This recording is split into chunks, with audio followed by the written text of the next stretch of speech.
Que me pariu, quem foi a pátria que me pariu? Os canais, viu, Polícia Federal? Alô, agentes? Alô, polícia? Eu tô usando o Exocet, calcinha. Polícia, para quem precisa. Hoje eu tô focando mais no canal do Twitter, na plataforma X, pra provocar mesmo, né? Eu estou cometendo um crime, porque afinal de contas o Alexandre de Moraes mandou eu me calar no planeta todo. Esquecendo, claro, que eu sou residente americano, né? E que a plataforma não é apenas brasileira. A gente vai chegar lá. Antes, a gente tem que falar, claro, da cara de pau do Daniel, agente cubano, conhecido no Brasil como José Dirceu. O governo Lula é de centro-direita, diz ele. E eu fiz uma análise ontem mais profunda, hoje eu vou ser bem sucinto. Nada que ele diz é ponto sem nó. Ele tem sempre um objetivo. Qual é o objetivo aqui? Eu penso em algumas hipóteses. Uma, jogar a janela de Overton para a esquerda. Quando ele diz que o Lula fez um governo de centro-direita, porque teve que compor com o centrão fisiológico, ele pode estar querendo dizer que o Lula é um sujeito moderado, que o Boulos é apenas alguém de esquerda e não um radical invasor revolucionário que devia estar preso, e o PCO talvez seja um partido com viés de esquerda. Então ele vai jogando a janela de Overton para a esquerda, para normalizar o radical do lado dele. Tanto é que ele está dando entrevista para empresários, ele foi no Congresso, então essa pode ser a estratégia. A segunda é, vislumbrando já o fracasso do governo deles, ele joga a pecha para a direita. Diz, não, o problema é que teve que compor com a direita, era um governo de centro-direita, por isso deu problema. E uma terceira possibilidade é que ele está preocupado com o peso maior na aliança instável e nefasta que os globalistas. Porque, lembrando, o Lula está de volta à cena do crime porque os tucanopetistas se uniram novamente. Porque os globalistas e os comunistas estão juntos. Porque o Barroso e o Xandão deram as mãos ao Gilmar Mendes também. Então tem o centrão fisiológico, a esquerda radical e a esquerda tucana, globalista, todos unidos para derrotar a direita. Derrotar, que eu digo, nas ruas não está dando, nas urnas pouco provável, eu digo no tapetão, né? Manipulando, digamos assim, a eleição. O Esteves, do BTG, já está dizendo, reeleição de Lula em 2026 é dificílima, seja pelo desgaste natural, leia-se, um desgoverno, seja porque a sociedade caminha para a direita. Não, a sociedade não caminha para a direita, ela sempre esteve lá, uma boa parcela está se descobrindo de direita, porque aqueles valores que já defendia são aliados à direita, como explicou meu amigo Leandro Russo, né? As pessoas não querem saber de pautas woke, querem bandido preso, não quer corrupto no poder, e são bandeiras da direita. Então é isso que está acontecendo. Mas talvez o Esteves já esteja incomodado com o fato de que o Lula está ligando o dane-se no aspecto fiscal. E isso vai degringolar. Então ele está botando pressão para o Alckmin entrar logo no aquecimento. E não só ele. Está tendo uma certa fritura do Lula já. Basta ver a imprensa, né? O Estadão, a Folha. Agora, enquanto isso, o Lula reage como? Dizendo que não se preocupa com atos fascistas. Como diz a Renata Barreto, fascistas são antiliberais, anticapitalistas e antidemocráticos. Acreditam que tudo deve ser resolvido pelo Estado, dentro do Estado. Que os interesses individuais só são importantes quando em consonância com os do Estado. Alguém que diz, por exemplo, que está preocupado com a empresa tal porque ela não está alinhada com o Estado. Isso é um cara fascista, né? E que não acredita em livre manifestação, liberdade de expressão. Fascista nunca apareceu com uma bandeira liberdade de expressão. Como disse o Glenn Greenwald, cobrando da sua própria esquerda, todo o movimento fascista apareceu justamente com o pedido de censura, exatamente como a esquerda no Brasil. Então, pergunta retórica, quem são os verdadeiros fascistas no Brasil? A própria esquerda, claro. Por exemplo, gente que promove esse tipo de manifestação. A de domingo, Cruzes, tinha famílias inteiras, gente com bandeira do Brasil, Bíblia debaixo do braço, Isso é muito golpista. É preciso ter quebra-quebra, antifa, black bloc, violência, depredação, aí é democrático. Segundo o Lula, claro. Por falar nisso, esquerda, direita e defender certas bandeiras ou não, vamos ouvir alguém de esquerda, que é o Gabeira, falando um pouquinho disso. Da mesma maneira, eu acho, né, que o Supremo Tribunal Federal tem que tomar muito cuidado. Ele está se preparando para praticamente anistiar a dívida das empresas que fizeram um acordo de leniência no período da Lava Jato. Essas empresas usaram a corrupção, essas empresas, algumas delas foram à imprensa pedir desculpas pelo que fizeram, e, no entanto, a partir de uma decisão do Toffoli, já começaram a ser, de uma certa maneira, dispensadas as suas multas.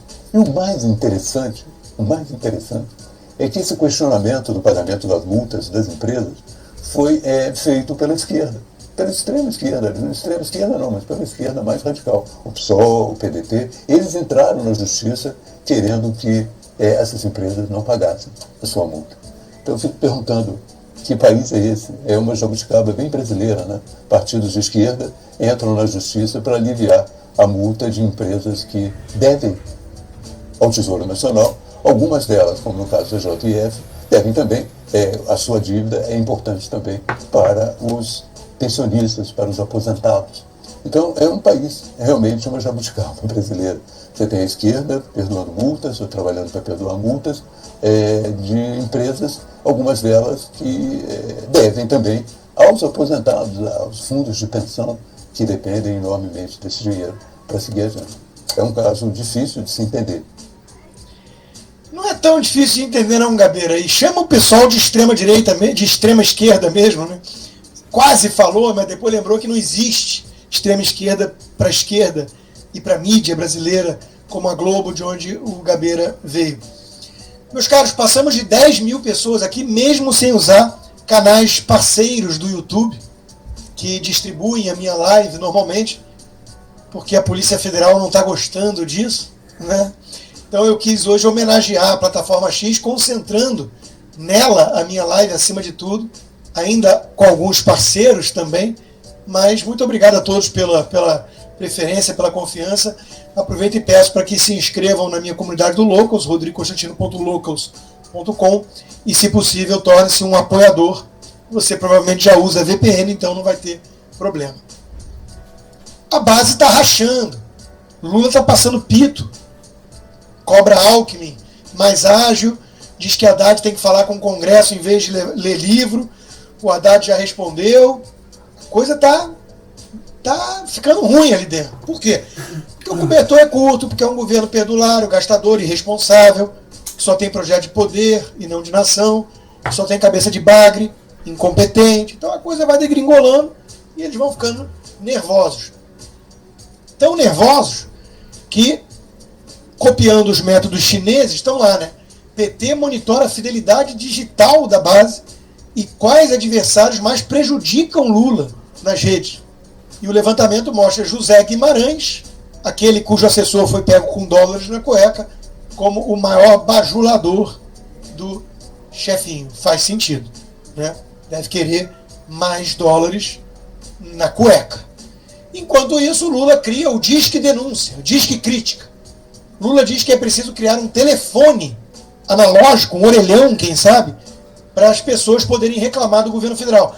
Inventaram já uma coisa chamada rede social. Se você for no X, agora mesmo você vai ver um bando de gente criticando. Eu mesmo, por exemplo, aqui falando, criticando. Não precisa de um telefone para isso. Mas vocês querem censurar as redes sociais, né? E meter processo em quem chama ladrão de ladrão, né? Então, a gente sabe que isso aí é só para enganar trouxa, mas cada vez tem menos trouxa, né? Graças às redes sociais. Isso está apavorando vocês. E, enquanto isso, o Lewandowski, que é basicamente o garoto propaganda do Serviço de Atendimento ao Criminoso, né? Audiência de Custódia, aquele que diz que nunca fica feliz com prisão alguma, né? Nem quando é de um assassino, traficante, e que diz que a operação era um sucesso quando não tinha êxito para a captura dos dois fugitivos de Mossoró. Lewandowski defende agora uma espécie de SUS na segurança. Claro, né? Porque São Paulo funciona muito melhor que a Bahia. E o interesse do PT é transformar o Brasil inteiro numa espécie de Bahia. Antes que alguém diga, né? Isso não é preconceito, xenofobia, que seria até ignorância do ponto de vista etimológico da palavra, mas eu acho São Paulo melhor em termos de alguns indicadores do que a Bahia. É apenas isso. Tipo, Santa Catarina para mim é um exemplo melhor a ser seguido do que Piauí ou Maranhão. Mas você é livre para discordar. Só não é livre para tentar meter a mão no bolso dos paulistas para levar para os picaretas do governo baiano ou maranhense. Picaretas como esse sujeito, né, ministro dos Direitos Humanos, vai dar aula sobre capitalismo, que ele odeia, num curso do MST, que é um grupo. Então, isso é a cara do governo Lula. Isso é a cara do governo Lula. Meu amigo Flávio Gordon desceu a lenha, né, na Revista Oeste. A ignorância pomposa. Silvio Almeida, ministro dos Direitos Humanos, é um pseudo-intelectual que, em geral, busca florear com maneirismos acadêmicos os mais rudimentares chavões ideológicos da esquerda. E quando você espreme, só dá isso mesmo. É slogan que você aprende no primeiro ano de comunicação do DCE. A isso se resume toda a intelectualidade petista, né? Por falar em MST, o vice-líder do governo na Câmara deixa o cargo por divergir sobre as invasões do MST. Olha o racha na base. Deputado Victor Linhares, do Podemos, deixou o cargo, dizendo que diverge das orientações do Palácio do Planalto sobre o projeto de lei do qual é relator, que dispõe sobre a retirada de invasores das propriedades privadas. O PT quer dar um jeito de beneficiar os seus coleguinhas criminosos no campo, e o deputado da base não gostou muito e pulou fora. Enquanto isso, Marina Silva dizendo que a Petrobras tem que deixar de ser uma empresa de exploração de petróleo. Olha o nível dos nossos petistas. Marina, que é outra pseudo-intelectual, que só repete slogans que Greta Thunberg, com 13 anos, já era capaz de repetir, e qualquer papagaio, até o professor papagaio, vai só florear com algumas datas. Em 1912... O que o sistema tem contra o senhor, professor papagaio? O senhor ter virado um Reinaldo Azevedo II. Fica a curiosidade, mas de vago, né? Marina Silva quer que a Petrobras vire uma empresa de, sei lá, caçar girinos, salvar girinos, não sei.